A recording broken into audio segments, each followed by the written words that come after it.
Ladies and gentlemen, my name is Matt, I am the American-Canadian Gamer, and today I want to talk to you about something from my childhood, and probably that comes from a few of your childhoods as well, or your current childhoods, depending on exactly how old you are. And basically the story is, we've been going through a bunch of stuff in the house, doing a bunch of spring cleaning, and we came across a box of a lot of my old stuff. And inside that box was a bunch of old Game Boy Advance games like Metroid Fusion, Pokemon Sapphire, which I've been looking for forever, Doom, Jurassic Park, a bunch of games, and also the Pokemon TCG Game Boy game, which I played a lot of as a kid. And also accompanying this, we found the very first competitive card deck that I ever built. I constructed this with some semblance of strategy, it would appear, although this deck is really not perfect. There are a lot of problems with it, but I was very happy to come across it because a lot of these things that we just found, I thought were lost forever, especially this card deck, because this means something to me, because I did this on my own. I didn't look up strategies. I didn't have any access to anything. I literally looked through all the cards that I had, and I said, I could build this deck, and this is in elementary school. I'm like in 4th or 5th grade when I did this, maybe even 3rd grade. It could have been even earlier than that, probably about 4th or 5th, though. But yeah, I was really excited to find this, and so I decided I would sit down and go over this and show you exactly what I found here, because I really feel like it, and it's honestly really exciting to me. And this deck, I remember I called it the Psychic Wave deck, because it is a Psychic Water type deck that actually focuses around one singular card, Alakazam. Alakazam has very special abilities, and we're just going to go through all of this stuff. So if you like Pokemon TCG or card games in general for a competitive battle aspect of them, you will probably enjoy this quite a bit. Now let's go over some of the basics of this deck. Now it's a 60 card deck, and it's made by Wizards of the Coast, so it does have a lot of parallels with Magic the Gathering, and one of the parallels is that it does have an energy source. And you use these energy cards to attach them to your Pokemon to power their abilities. And this is Psychic and Water energy. And there's also Colorless, which is just like colorless mana in Magic. Any color of mana, or any color of energy can power Colorless. Now, the problem I have, and this is the biggest problem with this deck, is I have too much energy. I have 28 energy. I have 14 Psychic and 14 water. And I don't know if that's because I had restrictions with my actual number of cards, or because I just thought it would be a good idea, but realistically, this would be way too much energy, and I would draw far too much energy than I would need, because I don't have any energy discard on my Pokemon. None of them have any, like, it's not like a Charizard where it's like discard energy cards in order to use this ability. You know, that's really like a fire thing, and it's not in this. It's not in this deck. So really, I could cut this down to maybe 10 of each and add some double colorless energies, and I would be really okay with that. But water psychic energy, I have too much of it, but at least I don't have too little. That's the problem I have with my current Magic deck, is I have too little mana. I have too few lands, but that's pretty good that I at least have enough, but probably too much. So let's start going through the Pokemon here as well. Actually, no. We'll save the Pokemon, because that's kind of the meat of the deck. Let's go through the trainer cards. And the trainer cards I have, I actually didn't count, 2, 3, 4, 5, 6, 7, 8, 9, 10 trainer cards. Probably too many, because that takes me up to 38 out of 60 cards, which only leaves 22 for Pokemon. And I think I do have too few Pokemon in this hand.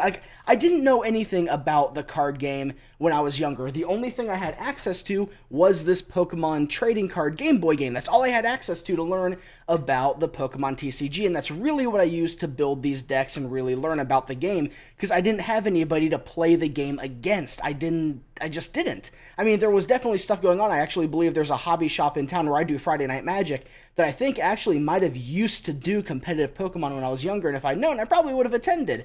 But unfortunately, I really can't find anybody to play this against. I know there's the online game now, but okay, now we're getting on a tangent. So let's talk about trainer cards here.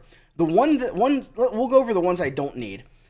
Now what I have here is a Pokemon Flute. I actually have 2 Pokemon Flutes. And this is a card that allows me to choose a basic Pokemon card from my opponent's discard pile and put it onto his or her bench. And there's a couple reasons you could do this. You could know that maybe they have something in their hand that they want to play, and you could use this to fill their bench so they can't put down any basic Pokemon. Or maybe they have a really weak Pokemon that they have in that maybe only has like 30 or 40 health, and you want to put it on their bench before you use an ability that can actually target benched Pokemon, and you want to be able to wipe it out to draw a prize card in order to probably win the game. I have no use for these. None at all. I have no idea why they're here. I can drop those. Those can go. I have no idea why they're there. I really don't. Ones that I do like that I have 3 Gusts of Wind. Gust of Wind is a really nice card that allows me to choose a benched opponent's Pokemon and swap it with their current Pokemon. So if they have out some big, heavy hitter, I can swap it out for something really weak and kill it really quick. Or maybe I can even swap into something they're trying to build up and then kill it before they really build it up. It really does allow for quite a bit of strategy, and I really, really do enjoy that card quite a bit. And in the TCG Game Boy game, which has become a new game for me that I've been playing a lot lately, this has been a cornerstone of my decks. I could probably use a 4th because there's almost no time when this is a bad card. There really isn't. So those are keepers. Now, let's see. What else do I probably not need? There's probably no reason for me to have a revive because it allows me to pull a basic Pokemon card from my discard pile and put it onto my bench. I mean, there are a couple of reasons I could probably use one, but really my deck doesn't have much synergy with it. Doesn't really have too much, although it kind of does. You know, it kind of does. We'll save that. We'll get back to that now that I've read it a little bit closer, because what it does is you put one basic card from your discard pile onto your bench, and then you put damage counters equal to half of its HP rounded down to the nearest 10. So if it has 40 HP, you put 2 damage counters on it. If it has 50, you put 2 because it's like 25 and then you round down to 20. So you know what, that does have a little bit of synergy with this deck, actually. That's actually not a bad card. We'll get to why that has synergy. Another card that I have, Bill. Can't go bad with Bill. Draw 2 cards. There is no reason. I mean, card draw is a great aspect in any card game, so having that card draw is very beneficial to this deck. And then Pokeball.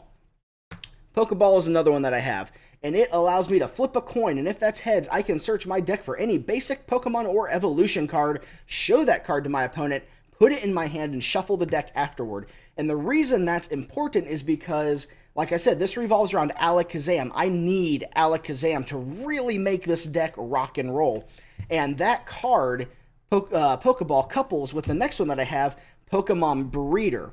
Now, Pokemon Breeder, which I'll show to you right there, allows me to put any Stage 2 evolution card from my hand onto the matching basic Pokemon, and I can only play this card when I would be allowed to evolve that Pokemon anyways, because you can't evolve a Pokemon the turn you put it into play. So I wouldn't be able to use this card, but the next turn, I would be able to skip the Kadabra phase and go right from Abra to Alakazam, which is very powerful and very, very good for this deck, because I need to get that Alakazam. So if I get in, so what I can do is, I can play a Pokeball and get either the Abra or the Alakazam, depending on which one I need, and I can couple it with Pokemon Breeder and just get that Alakazam right away. Or even, if I get my coin flips are good, I could use both of these cards to get my Alakazam in one turn, and I would have no issues with that whatsoever. That would be an absolutely wonderful thing to have happen. So, now that that's done, let's get into the actual Pokemon. And let's go ahead and hop into the meat of the strategy. We will go right to the Alakazam, and I will tell you why I chose to revolve this particular deck around Alakazam. And let me actually grab the other Pokemon that have the synergy with it. That would be you. And I think that's all the synergy that I have with the Alakazam, but it's good. It's really good, and it's a lot more powerful than you think it might be. Now, what it revolves around is Alakazam. I don't use him to fight. He is not a fighter for this team. He sits on the bench. Now, he has a Pokemon power called Damage Swap. Let me show you to him real quick. It's a holographic, too. I love it. It's a holographic. And Damage Swap is his Pokemon power, and what it essentially is I can take a damage counter as often as I want. I can do this as often as I want before during my turn before I attack. I can move a damage counter from one Pokemon to another as long as it doesn't knock that out. So let's say I have a Kadabra in play, and he has, let's see, right now he has 60 HP, and he has 5 damage counters on him. I can take those 5 damage counters and put them on another Pokemon. It's basically a potion that works in that manner. Now, what you're thinking is, well, why would you do that? Why would you move damage counters to another Pokemon that's just going to get wiped out anyways? If you just take them up to where they only have 10 health left, a self-destruct is going to kill them. You're almost right about something. But this is where the other come in. I have Tentacools. Tentacools are the ones that I primarily move the damage to. And that is because they have a Pokemon power called Cowardice. And this states that anytime during your turn, this is really hard to read. Anytime during my turn before I attack, I may return Tentacool to my hand. And I discard all cards attached to it, which I wouldn't put any on it anyways. And this power can't be used the turn you put Tentacool into play. So what I would do, because he only has 30 HP, but I have a few of them, I would be able to put 2 damage counters on him. So basically a potion. There's a lot of early game abilities and lower abilities that don't do much more damage. I would be able to put 2 damage counters on him, pull him back into my hand, and the next turn play him, move the damage counters to him, and pull him back in my hand. But I have 3 of these guys, which means I can move 60 damage at any given time, assuming that I have all 3 of them on my bench, which is really, really powerful, and I would not play them until I would need them. They would not sit on my bench because I'd be afraid they would get nuked from the other side, like with a self-destruct or, an ability that can target other bench Pokemon. I would leave them in my hand, then I would play them, and then I would pull them to my hand after moving the damage counters to them, which would remove the damage counters, and it would be like the damage never even existed. Which is where the synergy with Revive comes in. Because if I revive, let's say I have... like I have Lapras in this deck, and Lapras is a pretty heavy hitter. I like Lapras quite a bit. I can pull him out, and I can pull the damage counters off of him from Revive onto a Tentacool and pull the Tentacool out and basically get a Revive that doesn't damage the Pokemon when it comes in. That's a really, really, really good combo, and I'm noticing now that these are reflecting really bad. I'm sorry, I don't have the lighting situation here. But I really wanted to show this to you because it's really exciting to me. You're probably bored right now, but I am loving this. I am so happy that I get to share this with you. Okay, so that's the... Oh, nope, there is one more piece of synergy. Where'd that card go? There's one more piece of synergy. Dodrio. Dodrio has 70 HP. He has a Pokemon power that says as long as he's in the bench, Pokemon pay 1 less colorless to retreat, which, okay, that's fine. But here's the thing, he has the ability Rage for 3 colorless mana energy, which says Rage does 10 damage plus 10 more damage for every damage counter on Dodrio. So, with 70 HP, I can potentially put 6 damage counters on him and make Rage deal 70 damage. Which pretty much would make this a suicide Pokemon at that point, because he would be killed by anything. But... let's say they have something really big, a heavy-hitting Pokemon out there. I can put in the Dodrio, move damage counters using Alakazam to Dodrio, and then hit. And then if he survives to the next turn, I can pull the damage counters off as needed and basically control how much damage Rage does and use it to deal lethal damage every time without overkilling and making Dodrio too weak. And I have 2 of these and 3 Doduos in this deck, which I could use more of some of the cards I have. And what I actually would do is I would actually get rid of Dodrio, and I would actually get Tauros. Because Tauros, I could have 4 of them, which would give me less cards than my Doduos and Dodrios by 1. And he has the same abilities. But he has Stomp and he has Rage. And he doesn't have that retreat thing, but I don't really use retreats all that much anyway, so... I think Tauros would be a much better card. But this is, that's another piece of synergy using Alakazam. And Alakazam is just the center focus of this deck. I love Alakazam. So let's go through my other Pokemon. Obviously, I have a Kadabra, which he has Recover and Super Psy. So, that's, yeah. Recover and Super Psy. I could even potentially move damage counters to a Kadabra and then use Recover for him. I could move him to a Kadabra in play. Like, let's say I have a Lapras in play. I can swap out the Lapras, and which would cost less because of Dodrio right now, which, wouldn't if I replace it with Tauros. I could put the Kadabra into play, swap the damage counters from Lapras to Kadabra, use Recover, and then swap the Pokemon back. I could potentially do something like that. I could if I had I would get some switch cards. Maybe switch cards would be very beneficial to me to have put trainer cards. But yeah, I could potentially pull some shenanigans like that and just get rid of damage counters in that manner. And that is a really, really effective ability to have. Let's see, I have 4 Abras. I have 4 Abras, 3 Kadabras, and an Alakazam. I should probably have 2 Alakazams. But Psyshock, 10 damage, chance to paralyze. That's Abra. Good old Abra there. I have a Mewtwo, which I think the Mewtwo is from a movie event. It's a promotional card. Yeah, it says promo right there in the corner. If I can zoom in on it. Promo right there. And he has the ability Energy Absorption, which costs 1 Psychic.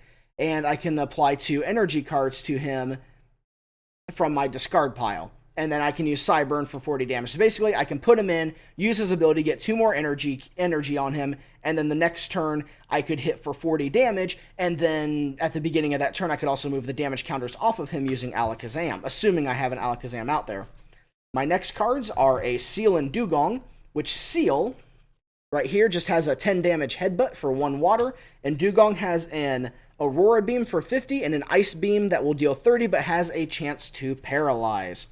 And Dugong has some pretty nice artwork, too. I really like the Dugong artwork. I really do like that quite a bit. And here's the Tentacles that I showed you earlier. They have the Cowardice. They can also use Acid to deal 10 damage. But like I said, these guys will stay in my hand. I'll play them, move damage counters to them, and then just pull them right back into my hand using Cowardice.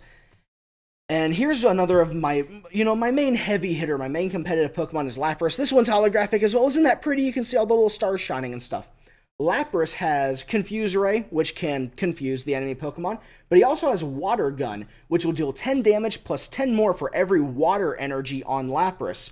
And I can essentially keep adding water energy to him and moving damage counters off of him and just get him to the point where he's just one-shotting everything. Really, really, really good to have this Lapras. Really good to have it. I have 2 of them. I could probably deal with more, but I do like having those Lapras.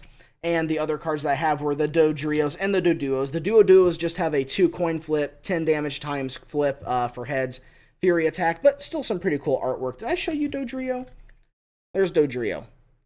His artwork isn't as impressive, but I still love it because I am nostalgic for it. So there's a lot of things I could do to improve that deck, but like I said, I was like in 4th or 5th grade when I made this deck, and I'm very happy about what I did. It's actually better than the Magic decks that I'm building. The Magic decks I'm building aren't nearly as synergized or as well put together as this. I have no sense of synergy with my modern decks that I build, and I'm really happy. Like I said, I could probably drop some of these energies. I could get rid of some trainer cards. I could really buff this deck out quite a bit and probably make it something really worth playing. I really do like this deck. I'm really happy that I found it, and I really hope you enjoy this because this was like a big trip down memory lane for me. I'm really excited that I got to share this with you because I've been looking for this deck for years. I thought this was lost. I thought I might have given it away or it got thrown out or something bad happened to it.